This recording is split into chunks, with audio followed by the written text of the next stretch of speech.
three filmmakers on this panel who are all having the world premiere of their new films at Jio MAMI, and we are really proud that we got the world premiere of their wonderful films. So I just introduce the filmmakers. On my left, we have Avinash Prakash, the writer, cinematographer, editor of Naangal, and also known as This Is Us. Then we have Mr. Akshay Shah, the director of the documentary Zende. And last but not the least, we have Mr. Prasanth Vijay, the director of Daayam, also known as Inheritance. So I would like to begin with a question for you all about how you came to your subject. I'll go one by one. Avinash, so your film is about three brothers who grew up under the crippling influence of a very disciplinarian, strict father in the estates of Ooty in the 90s. So it is ostensibly very personal material. So I wanted to know about how did you decide that this would be your debut feature? I was supposed to start another film in 2019. The script was ready, but it just kept getting delayed, and then the pandemic happened. So we were told that the pandemic will get over in 16 days. So I said, okay, 16 days of holidays. Then it became 2 months. I said 2 months of holidays. Then when you knew that there is no definitive end, and when you started hearing all the news and stuff, I had nothing else to do, and I couldn't get new material to consume online and stuff. I went back to, okay, what are the things that made me happy? And invariably, I ended up going back to Tintin, Asterix, Mandrake, Casper, and all these wonderful comics and stuff. And then reading those comics kind of led me back to, oh yeah, there was about a 5-6 year period where this is all I used to do. And see, it is like a catch-22 situation where you want to go back to that same thing, same place and same kind of a feeling. But I also kind of knew that, no, but that is not really prosperous in terms of what was happening. So that kind of led me into thinking about what all happened. And see, for example, I wake up at 3:45 every day. That's like my non-negotiable routine. Like every day, wherever I am, I wake up at 3:45. That's because of the film, whatever you see in the film. So there are some great things which it's become like my quality because of these things that happened. So I started thinking a lot about this, and I kind of felt like I've experienced things. And so basically I just wanted to write something because one, I had nothing else to do. And two, when you're writing, you're deep into the thought and you're trying to create a world, and I'm basically trying to while away my time writing something. I wrote about 30 pages, and when I read it, I thought it was very, very interesting, and then I shared to a couple of people. So they got back by telling that they've never seen a world like this, which was very interesting for me because this is my normal. So my normal became a very dramatic story for other people. So I thought, okay, this is a great idea to kind of pursue. So my initial idea was, I want to keep writing it like 1,000-page book or something where I keep adding characters and stuff. That was my initial idea. And then when this producer kind of approached saying, do you have something? I just gave it and saw if he's interested, and he was extremely interested. So that kind of, when he said, I want to produce it, if you're okay, let's go. So then I'm like, okay, see, somebody's telling me this, it's about my childhood. I know that even in my, when I'm asleep, if someone wakes up and keep a shot, I know where to keep the shot. So I said, okay, this is a good, safe bet to have for the first film. That was how I kind of landed into this material.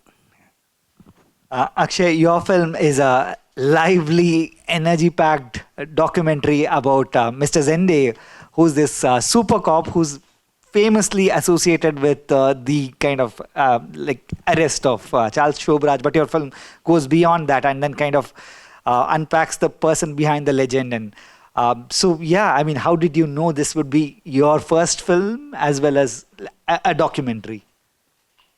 Yeah, actually, I did not know. So the thing was, one of my producers said, let's go and meet Mr. Zende because he wanted to take his rights to make a film possibly with an Akshay Kumar or an Ajay Devgan or Singham and Simbas. So we met him. He was in Pune, so he just said, you go and meet him. So it was, I just went there and I just said, I called him, I said, listen, no one can play him. You know, he is what he is. He's very random. And he's, you know, if you see the film, I also wanted to show a cop which is not shown in films. You know, in a film, cops are just the same. You know, earlier in 70s, 80s, they used to come late in a crime scene. Now they are just like hitting the bad guys here and there. So I think so there is a lot much to a police. I we so there was no script. We never had a script. I never wanted to do it in a normal filmmaking format. I think so. We just followed him for 60, 90 days, good 50, 60 hours of footage, and you know he was 82 when we started screening him. So he used to forget, you know, and that became my edit style. So if you see the edit, there is always a different flow. Plus there is also this perception that documentaries have to be of a certain time. Now I don't come from France or Europe, so my cinema will be very different from what typical documentaries do worldwide. So I thought that we should make it as entertaining as the character is, and hence that approach came to, you know, defy whatever is there. So for a good 2 years, I had no clue what I was doing, but I was doing something day in day out, 24 hours, and yeah, I mean, me and my editor, we both cracked a narrative together, and yeah, that's the film. Prashant, your film, this is your second feature film, and this is Daayam is about a young girl, teenager who has just lost her mother, and these are the days following the funeral of the mother, and she's discovering the power structure within the house and the realignment of the power structure, and her own new role within what remains of the house, and the film is her discovery of the character of her father in some ways, and kind of the way she her relationship to the house. So yeah, could you kind of explain, like, describe your journey to this film and to this subject matter? So 2017 was when I made my first film, which was Mami. So that I had done with zero background in filmmaking or experience, and I mean, people began to say it was nice, and then I also got confidence that maybe now it will be smooth sail from there, which I realized it was not. So I think 5 years went like that. I was trying out different projects. Nothing was really happening. So yeah, I mean, one apparent mistake with the first film was that it didn't have any stars. So I was thinking, okay, maybe I should have stars in the second one. So I was trying my luck with stars, not big stars, but someone who can sell the film. But that was not happening. And then pandemic came. So I was like, so that all that frustration, disappointment and all, I'm like, okay, the star route is still not for me. I thought of doing something very small. So Indu Lakshmi, who is the writer of the film, has been a friend for a long time. The one thing I really appreciate in Indu is her ability to like churn out stuff in a very rapid pace. So I mean, that's something my other writer friends struggle with a lot. So I told Indu that let's do something very fast, so that I just want to do something. I'm just fed up waiting. So Jessie, my wife, was kind enough to fund it if it remained within some limits. So yeah, so we started with that, and Indu was telling this she was explaining the grief she faced when she lost her mother, and then she added some fictional elements, the second part of it, to it, and I thought it was a good enough take on grief, and it's a different way to look at it from what we have seen so far. So it was a long phone call from I think 11 o'clock at night to 2 o'clock or something, and then in that we decided, okay, we are going. So this was in 2020, so this is also almost a pandemic baby.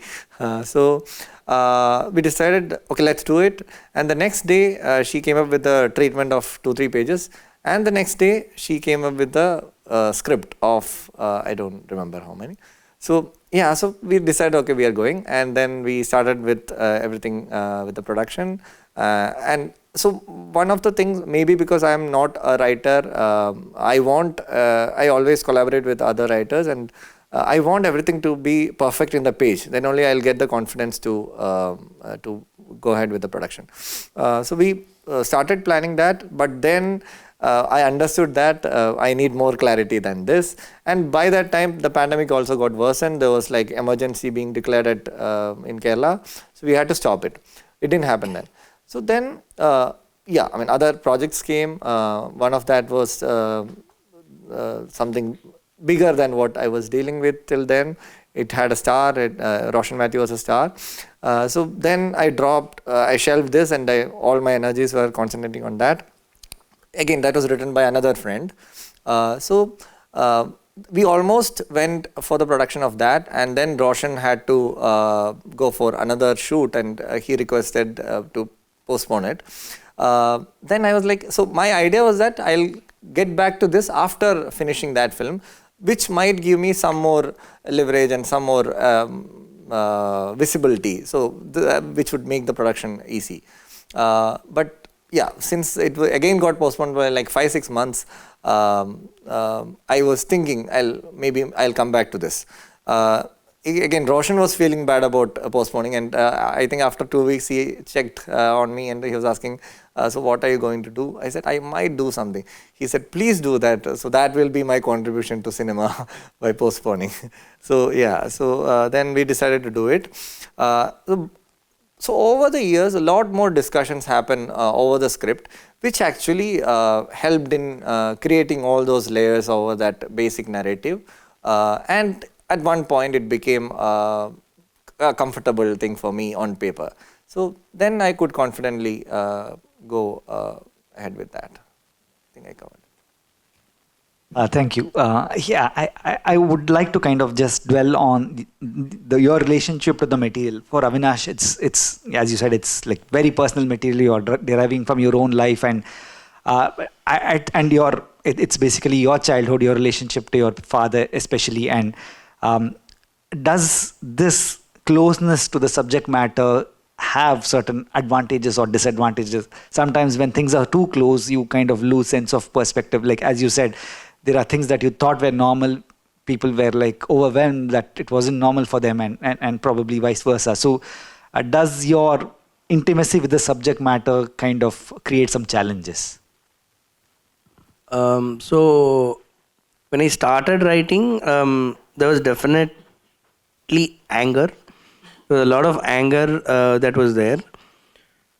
But what also happened is because I've also grown up, and I'm also running a small company where we do ad films and stuff. So you also deal with people. You also have people working in the company, and you'll have to provide for them and stuff. So what also happened is, every time I kept coming back to the material, I also thought, if I have to shut this company and tell my employees to just go away, one, I'll feel like a failure. And if I have to go and take up a job and say start from probably the like the basics of pay or whatever, because I don't have technically much experience, I don't think I'll be able to handle that failure. So this kind of thought came to me. So when this thought came to me, it also helped me, and I also told myself that, see, when you're writing a script, even if it is from the children's point of view, it cannot make somebody black or white. It has to always be in the gray area, where let the audience decide whether this man what is this man? Is he a good man or is he a bad man? Because I am also in that situation. So because I am also in the situation, because I feel a certain way about what happened, but as I'm growing older, I also understand why it would have happened. So these conflicting thoughts help me kind of find a balance where certain things I wanted to say it the way it has to be told. Like if you guys have seen the film, the first introduction of the father, with the thunder and lightning, that is how I always used to feel. It was not that he was necessarily sitting like that. But the thought that my father has come back home will, I just get tormented. So thunder lightning was a form of showing that torment for me. At the same time, the first time when the kid is slapped, those are some things which I said I will not take it out, because if I take that out, there is no story at all. At the same time, I also didn't want to make him like a very dark character, because at that point, as a child, I probably would have felt that he's the darkest person I've met. That is not the reality, because you always have to look through the other person's point of view to understand and give like a almost balanced narrative. Even though the material was very close to me, I was very conscious that it has to have an objective, a sense of objectivity, not exactly objective, but a sense of objectivity in the entire narrative. So that is one. And see, I don't like children talking like adults. When you see other films, you see children talking in the adult slangs. So what happens is, when you write dialogues, you write your dialogues as someone from my age group, right? And it'll not work. So that was a very conscious choice, and that basically took over my entire narrative. And one more thing which came into my senses was that me and my brothers never really had conversations. It was always something silly. We never ever spoke about anything at all. So I said, let the children also be that way. They're just talking random stuff, saying, get Casper, get this, ten mitai sapdu, what, all those things, as opposed to having deep conversations. So I think because it was very personal material, I didn't have a struggle writing it. It was quite easy to write it. But these conscious choices were like definitely always on top, so that I don't miss out on that and I don't make a one-sided film. Thank you. Akshay, Mr. Zende is such an overpowering personality. Even at the age of 82, he can just like hijack the conversation. That's the impression I get watching the film. So I wanted to, you also mentioned that you were shooting and you didn't know where you were going until at the end of the process. So, and also, I also come from a different point of view in terms of, every time that we hear in the news of some custodial torture or something, we always blame the films glorifying cops and so on. So for you approaching Mr. Zende as a cop, did you have to consciously create a distance or try to kind of give a shape to where he was taking the conversations to, or did you choose to just submit yourself to wherever he was kind of taking, his self-image? See, I discovered Mr. Jende with the film. So it was not that I had any perception about him, because then I don't think so it would have been. I wanted to keep the film very honest. I've been speaking to people and they say, oh, it's a documentary. So a lot of people don't want to watch documentary in India, because I feel it's how they have been perceived. So because I'm not a documentary filmmaker, I wanted to make it really connecting to the people, because I feel it's, and also if you see the end of the film, it doesn't end with his police work. It's kept purposefully like that, because it's not about him. He was a policeman for 40 years, but the film speaks about his 82 years life. Also, I think so, more than him as a cop, I think so him being a human being was really important. I wanted to really highlight that point when there's a lot of negativity around.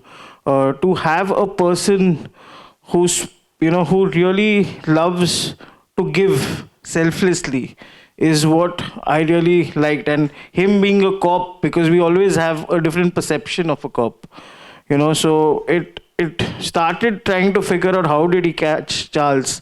But I actually remember it, once the film was made, that, oh, there was Charles also. So, I think for me, filmmaking is all about characters. I always remember characters in films, and Jende for me was that character which attracted me. I explored that character as much as I could, and I'm presenting it to to everyone as a film. That's the idea of the film.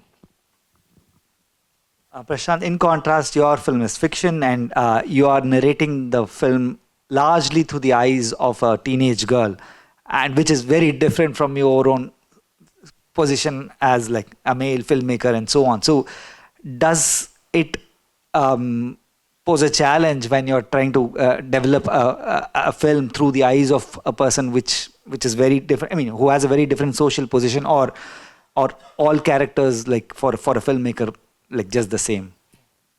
So I think in this particular film, the heavy lifting was already done by Indu's script, and it was her memories of almost being at that age and facing all those things. But again, I think even when you say it's very different from say Zende, one of the things I try to do with my filmmaking is that I try as much as possible to be an objective observer and not get into the psyche or get into the head of characters. And I think it's a position I'm most comfortable with. If you look at my first film and this, so I've tried to be more close to the characters in terms of close-ups and all those stuff, but still I maintain the position of that objective observer. So that is probably a way of coping out of that difficult thing of being looking from those characters' perspective. But yeah, I mean, I think it's more of the feeling of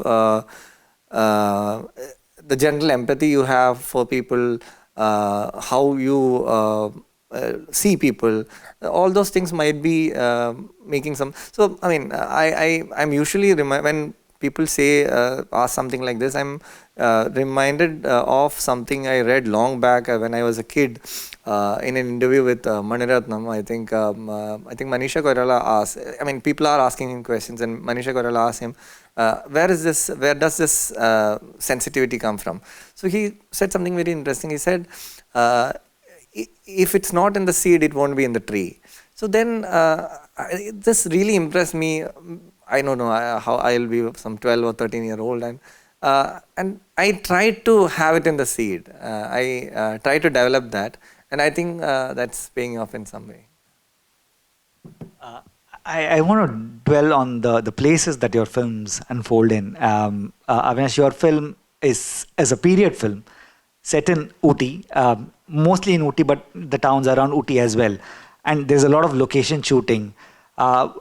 Did you kind of make a choice to kind of not recreate period details and let the location be as it is, or did you want to, were you insistent that like, no, this is how I lived it, and like what was your approach to the locations that are found in this film?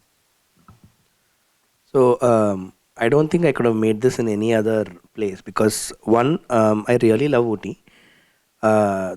See, it's always been my dream to shoot in Ooty. So whatever would have happened, I would have found a way out of it. See, I actually went to the real location. This actually happened. Like from where the film is being shot, it is about 3 kilometers away. But I couldn't find the exact houses there, and my house is still there. I mean, my then house is still there, but it is completely ruined and stuff, and completely developed. Too many guest houses and stuff. So that was very disappointing because that was not the place I wanted to go back to. But what happened was, luckily, we kind of found a very old bungalow, which has been there for I think about 60 years, and they have not touched anything. So the moment I walked into the house, I felt like I love it because whatever I see here is ruined, and it's also very old because it's like about 40-50 years old, and many things have not been maintained. So we were when I was looking at the location, the owners were in process of renovating it. So I told them, please give me some more time and then you can start your renovation. And they were kind enough. So to recreate the period, one thing I knew that, see, I don't have the budget. Whatever I do, I don't think I can recreate anything. So we were very careful. So we shot the market sequences in Kotagiri market because we couldn't get permission in the Ooty market. And the Kunur market, again, we didn't get permission. So everywhere we kept the camera, we kind of made sure that there are no modern stuff. There are no dish, all the digital dishes and stuff. So we were very cautious. We were very. I mean, that was painful because wherever you go and keep the camera, you have these LED boards happening. So we had to kind of choose like that. And so in terms of estate, again, because it's estate and we are lucky that we got a large space. Whatever we were shooting in the estate, we didn't have much problem because it was like as how it always was. This house again gave us that freedom. In terms of the school, we were lucky to find the school. We got this in the last moment because the school that we were actually planning to shoot in, we didn't get the permission. And this kind of we only got half days for 3 days. But see, luckily, the school was how it was built then, and no real advancement in terms of the exteriors. Interiors, we had a lot of computers and all those things. Those things we had to kind of put cloths and basic stuff to cover it up. And see, one more thing at this point is the location. Yes, it really helped.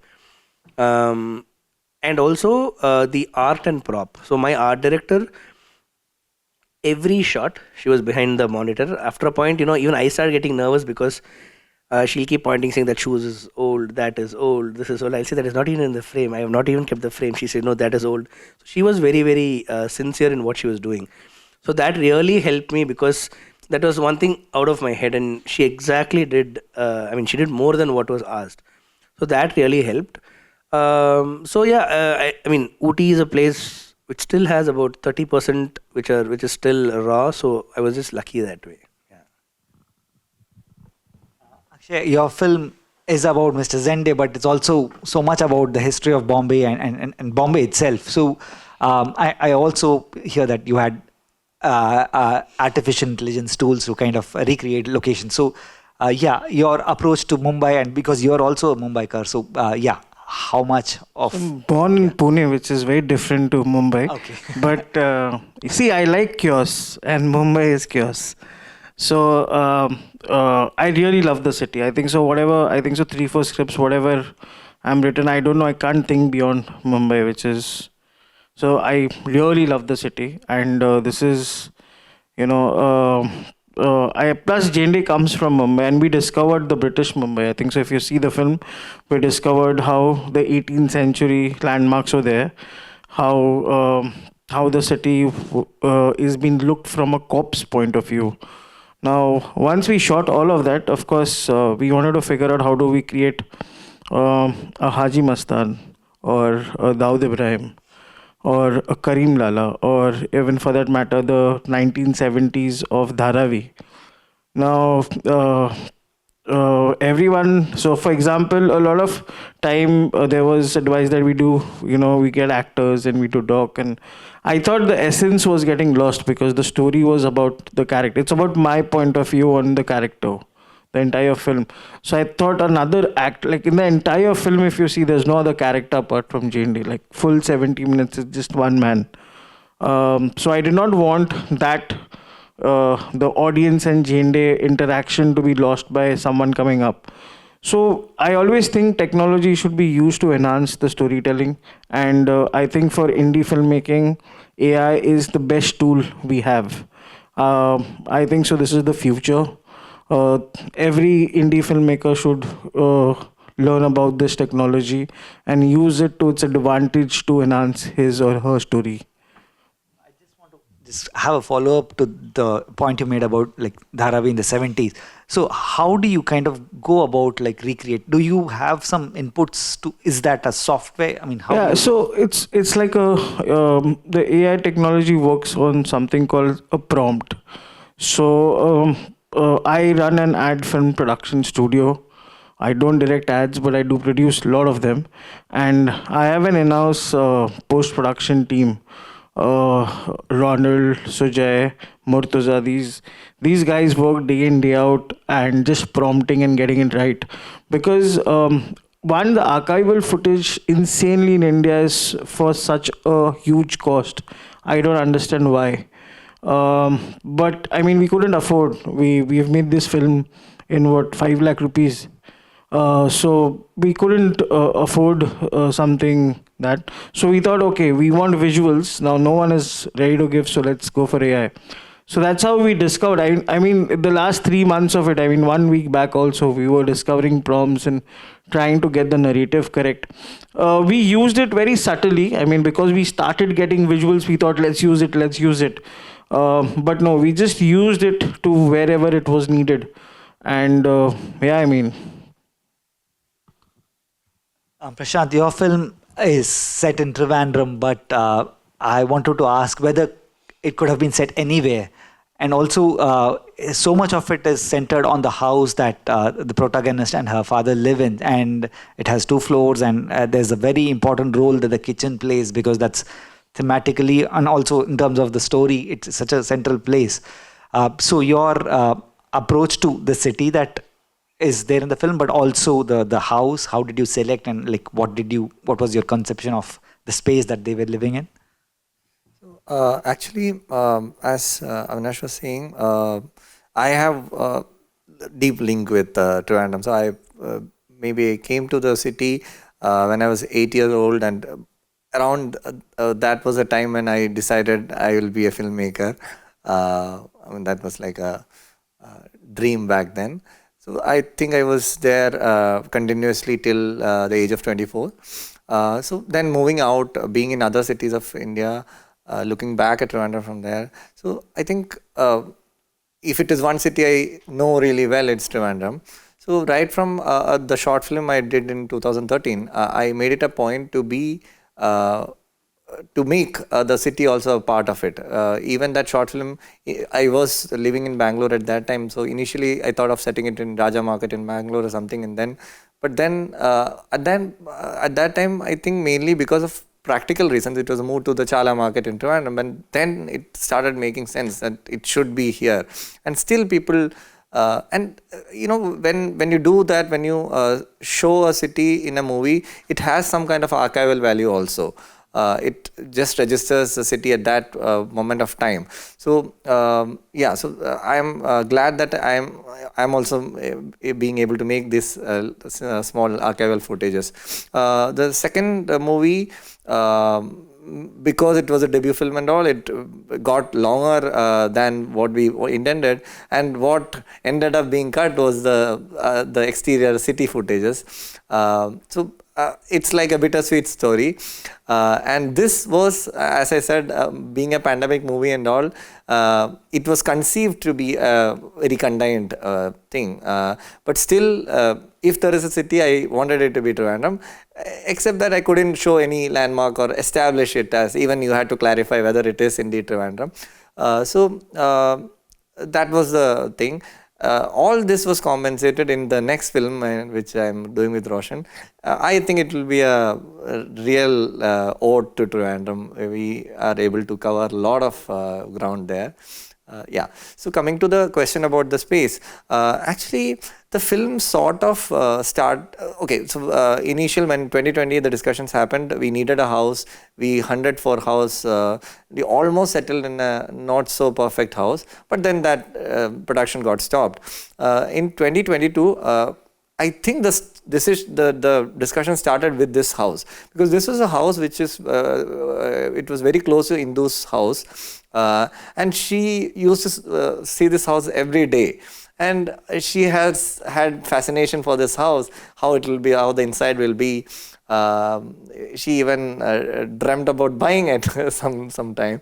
So she had this courage to find the owner of the house who runs a big company, get a very, very difficult appointment when he was here in Trivandrum for a brief while from abroad, and she managed to get that house. And she was shooting her debut feature that time. So this house became part of both the movies. And so that was a huge thing, getting that house which is so much spacious. So, you know, again, as you said, the city is not necessary. Even that house is not necessary for this story as such. But you know, the technical requirements comes when a cameraman sees that house and says that no, I can't put all the lenses that I want here. So in that way, this house was spacious for a camera also to be there, but still it could show that compactness in the frames. It had long passages, all those things that would add to the visuals of the film. So that was it. And the kitchen we almost made, because that was an abandoned space there, because nobody has been living in there for so many years. And we had to just make it from scratch, which was good because our art team could make it the way we wanted it. Yeah, I think that is it, right? Before I proceed to my other questions, do we have any questions from the press? Yeah, not yet. So I wanted to ask you about, I mean, this is something that I'm, in my interaction with filmmakers, I'm finding like this to be a theme that is so recurrent. I mean, we are celebrating new modes of storytelling and we are hailing OTT and so on. But increasingly, filmmakers do say that OTT platforms are becoming more conservative and they're not taking it. So it does feel like end of an era in terms of new voices and so on, and it becomes more and more difficult to kind of get into this space without an established theatrical run and so on. So I wanted to, because all your three films come with their own specific risks, commercial, but also like stylistic. So I just wanted to kind of pick on that. Avinash, your film is 258 minutes long and worth every minute. You should watch the film. And wanted to ask you whether did you conceive it as like a two-parter earlier, or was it a web series, or was it always like one single film that has to be watched end to end, because it is a challenge for the viewers, for platforms and so on. So yeah, your approach to this. So see, when I was writing this, I initially thought of this to be a web series. I initially thought I could kind of make like 4 or 5 seasons and stuff. So that is how I wanted to begin writing. But then when I wrote about 100 pages, I kind of felt that it felt like a movie to me. At the same time, what also happened was I knew that when I'm writing it, if I'm able to find hook points, if I make a longer film, I will also be able to cut it as a series. So Naangal is a feature film which runs to about 258 minutes. We also have pointers which mark it, and we get 6 episodes. So for this particular film, even when we were writing it, we had this in mind, that if somebody is not able to watch it at the entire stretch, you can also have this option. So we also have a shorter cut, a 3-hour cut, which we're trying to get it to at 2:45, which is a theatrical cut. So we have all these 3 options, and with this film, we could, it organically led us to having these 3 options. So this happened organically for this particular film. So, yeah. Were there concerns that, okay, this is going to make us like, I mean, I don't know, is there like a taboo associated with the runtime and so on? No, 100%, because telling somebody watch a 4-hour film, it's like, even my crew was like, what is wrong with you? Why are you showing us a 4-hour film? But one thing that has happened is, the first thing is I'm always scared. So what I do is, when the DCP is ready, I watch it first. So that if it's working, fine. If it is not working, I'm like, okay, it is not working, and I will feel sad about it, and I'll not tell anybody else. But what happened was, when we saw the 4-hour, so me and my composer and my team, we saw the 4-hour cut. To be very honest, I'm not telling this because it's my film. I didn't feel the length at all. They also said they didn't feel the length. So that kind of gave me a little bit of confidence. But I know that it's a very tough sell to, say if I release the 4 hours in the theater, like how am I going to call the audience and tell that, you can watch a 4-hour film? But if they come into the theaters, I know that they will sit and watch it, but they'll have to come into the theaters, right? Hence the idea of having a theatrical version, hence the idea of saying that, now, like we all love the 4-hour version, so a series as well. There is definitely, obviously you can't expect to release a 4-hour film in theaters. I mean, it'll be great if somebody says, we will release a 4-hour film. You watch, after 2 hours, we'll give you an interval. or you can have 2 intervals also. It's great to think of this as an idea, but in reality, this might not be possible. So we are ready for all 3 options as well. So yeah. Akshay, I mean, as you said, a documentary itself is like people, oh my God, I'm not going to watch a documentary. Within the hierarchy of forms, even documentary is like has a lot of challenges kind of getting to its public. So, and on top of that, did you have concerns that, okay, this is such a specific film in terms of the personality and also the location? Does that or did you kind of follow what the material needed without considerations of whether this is going to be like universally appreciated, whether this can go on to this distribution platform or this festival and so on? So yeah. See, documentaries are it's really hard to sell. As everyone says, I don't know. I haven't asked anyone right now. It's my world premiere. See, I believe in this. I believe in my film. I believe people would love to watch it. That's it. I don't know where it would go, or how would I find my market for it. I think so. That's the journey which has started from Mami. Let's see where does it go. I am very hopeful. I have made a very honest film. I love the film. I think it's quite entertaining. Yesterday at the world premiere, seeing hundreds of people laughing at the jokes which I've been laughing on for the last 3 years on edit was quite heartwarming. So I genuinely, I'm very hopeful that this doc will change the way documentaries are perceived, at least in the Indian commercial market, and hope so that happens.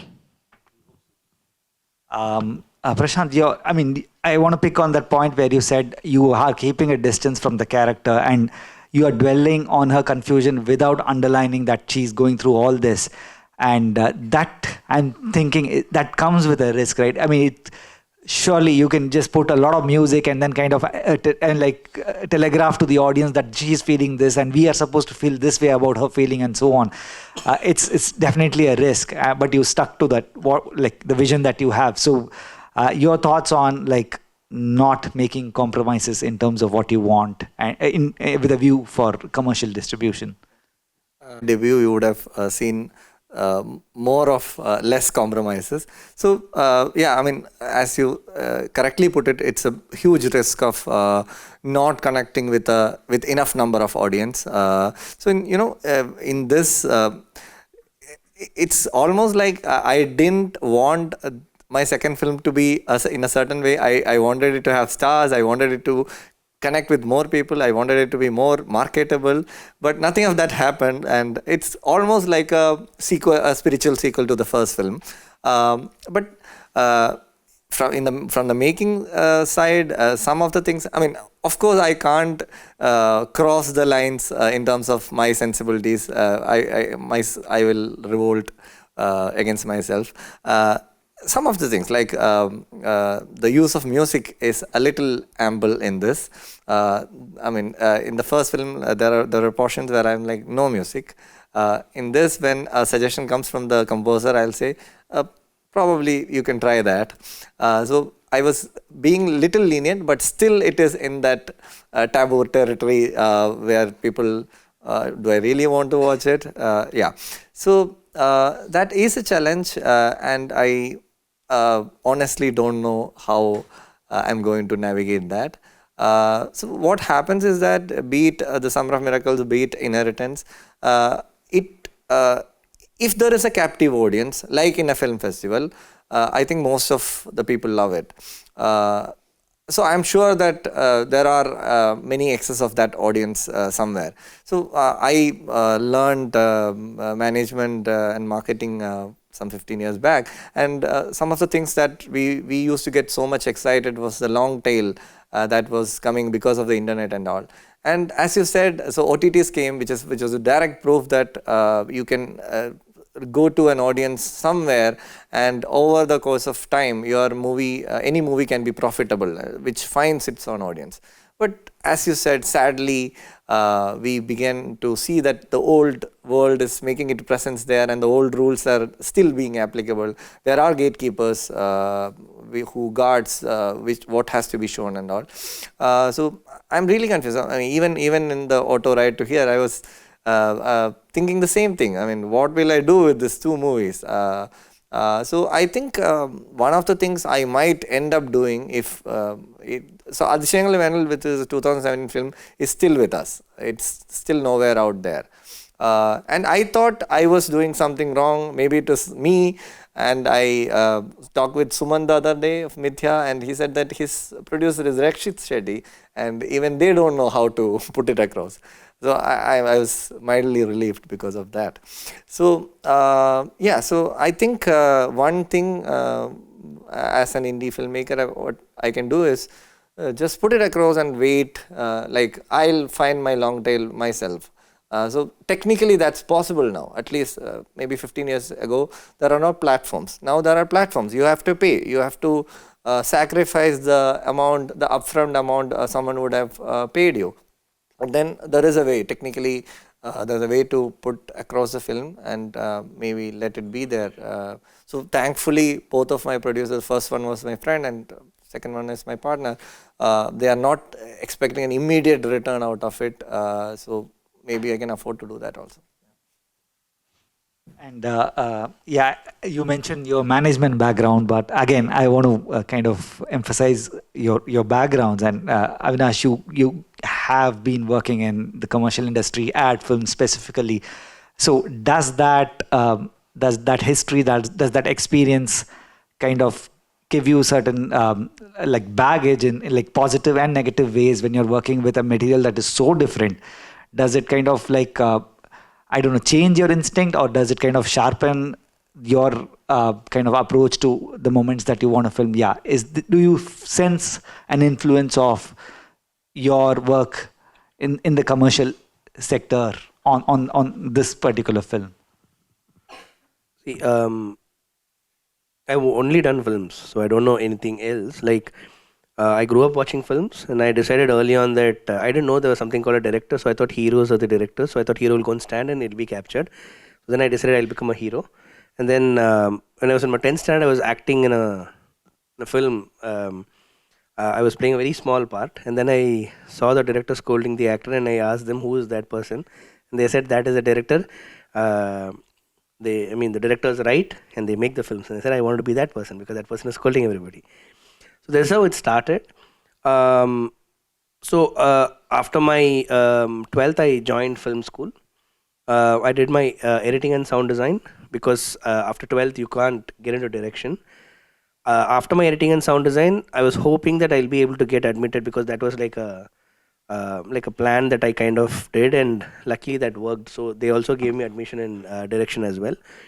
So in my course, you also get a little bit of introduction into camera, introduction into all those things. So that was how it started.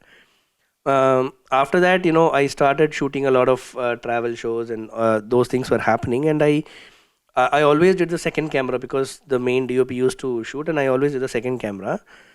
I kind of realized that I started enjoying shooting and directing at that point. But I was not confident enough to go and say that I will be shooting my stuff.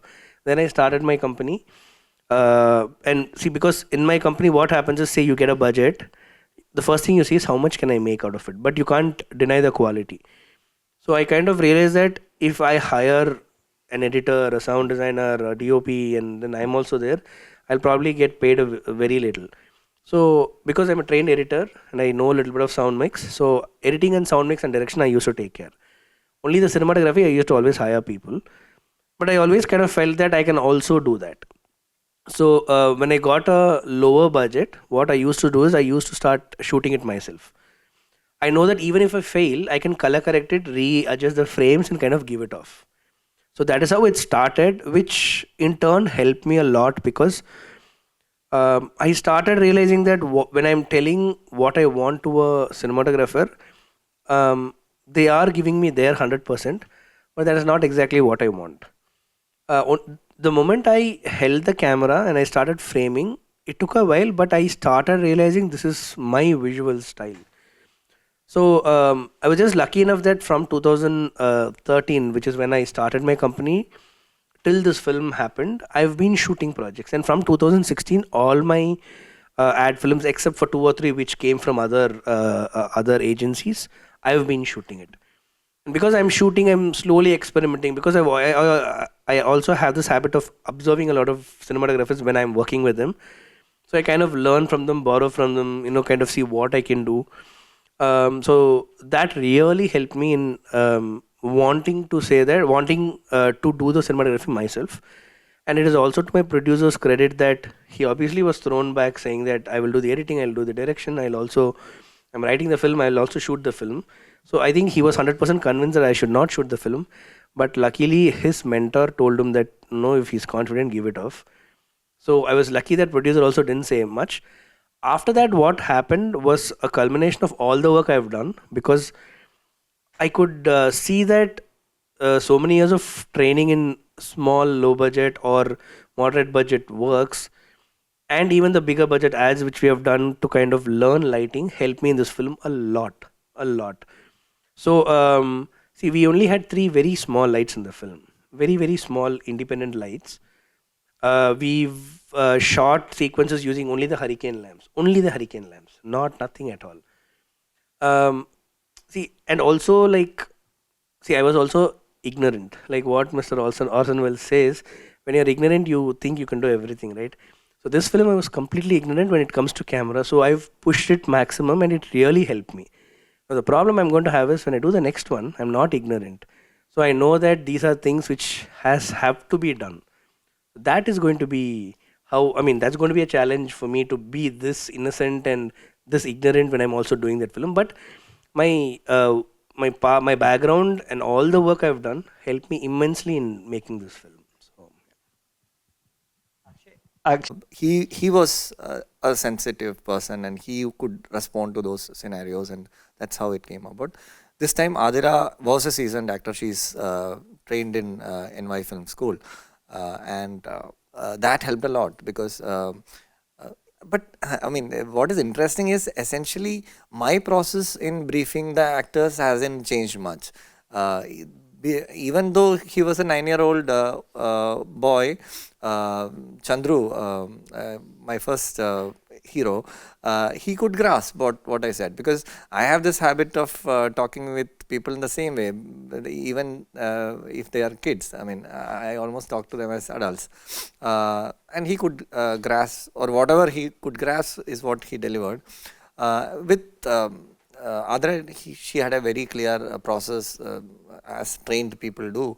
She would have her separate script which has a lot of markings in different colors, and her way of preparation and delivery, which is quite easy. So I think my most of my work was again with the side characters, supporting them to rise to the level of the trained actors. So the third one in that way was quite easy, because the more seasoned they are, and again I think the challenges in that space will be to deal with the different acting styles. I mean, Roshan is in stark contrast with Nandu, who is a very very seasoned veteran actor. Roshan would need. Roshan is a very method actor, and he leaves the character, and he needs that support system also there. He wants someone opposite to him to emote. But Nandu Chetan doesn't want any of these things. He'll just. I mean, I was amazed, and I was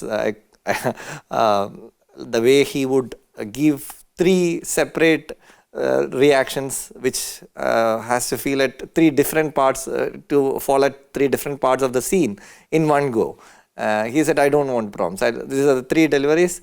Those are 3 reactions to 3 separate things. He'll just deliver like that. So again, I mean, you find a balance. But I think overall dealing with actors hasn't been challenging personally for me. Maybe there is, I mean, something is helping with that. Do we have questions from the press?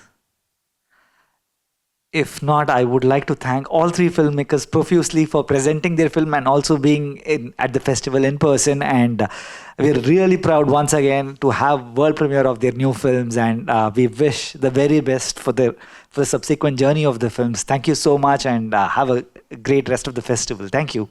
Thank you everyone for attending.